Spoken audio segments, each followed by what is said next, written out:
Yeah, I mean, I'm not staring at a lot right now. I'm kind of trying to get a feel for the market, seeing what's running, what's not. From the shakedown, like for example, the CNP Center Point Energy, which goes right on your point.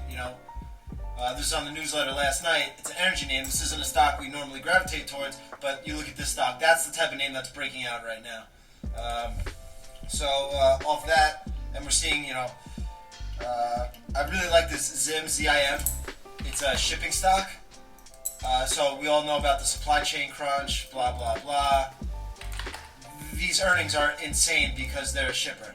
So they were up, I don't know what earnings were up, 200% or something like that. Sales growth was insane. So I think this one could really run through 5750 area. I think that one looks really good. We look at this DRVN.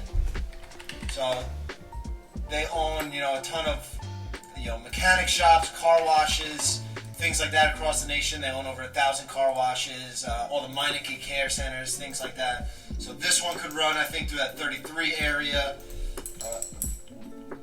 This FLR, they're more of a, kind of industrial and construction conglomerate.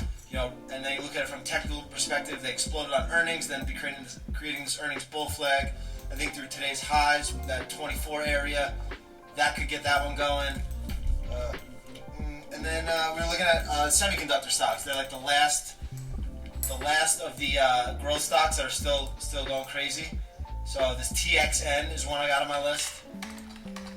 This is a really nice flag. You want to see it through this 197-ish area. That one looks really nice.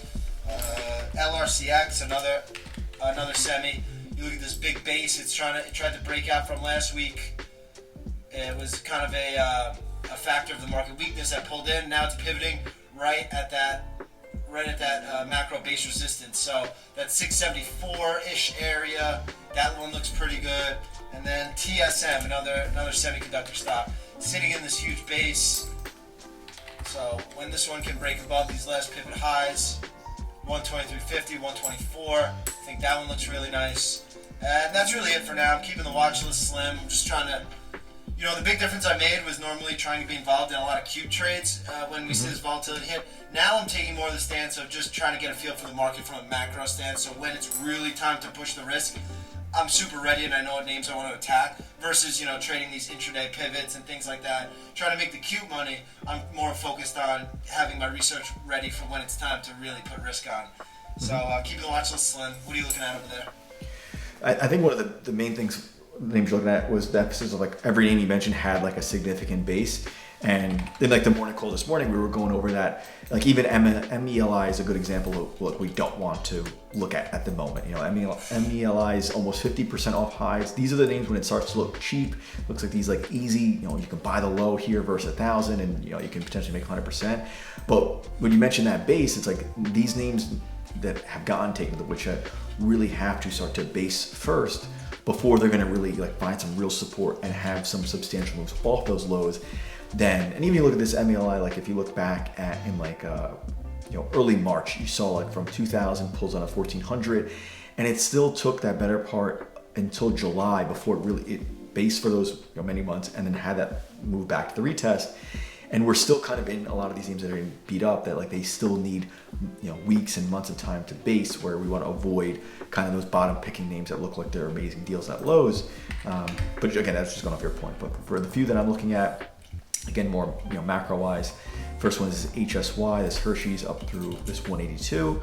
We can see this defined level going back from July. We can see, even given the market weakness, we've continuously seen higher pivot lows as the 200-day continues to kind of act as support. This would not be a name I'm looking to buy tomorrow, fourth day up if it's going to go, but if it can consolidate for another week or two, that'd be one to keep on the radar. The CIEN, little earnings flag. It does have earnings on the 9th, so this could be a potential opening range breakout. But again, one we want to wait until after it reports on the 9th.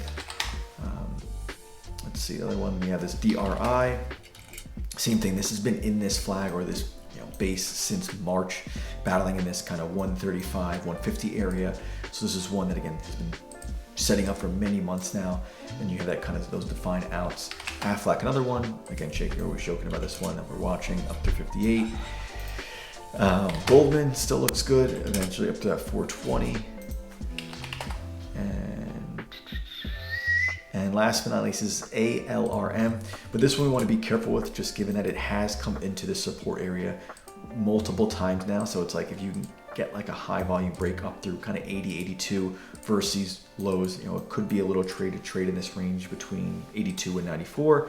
But we want to keep a very close eye on that area. When it does get back down to support, this could be one of those prime candidates. When it does come back to 76, it's probably going to smoke that support level lower. So just wanted to, maybe watch and see versus keep too close an eye on. All right. I got one more for him. STLD, short. Thing can't bounce, sitting on its 200 day. This breaks down this 59 area. I think it looks like it's smoked. Couldn't bounce today. So you had a huge support level. Market's any weakness. I think this thing dumperoos.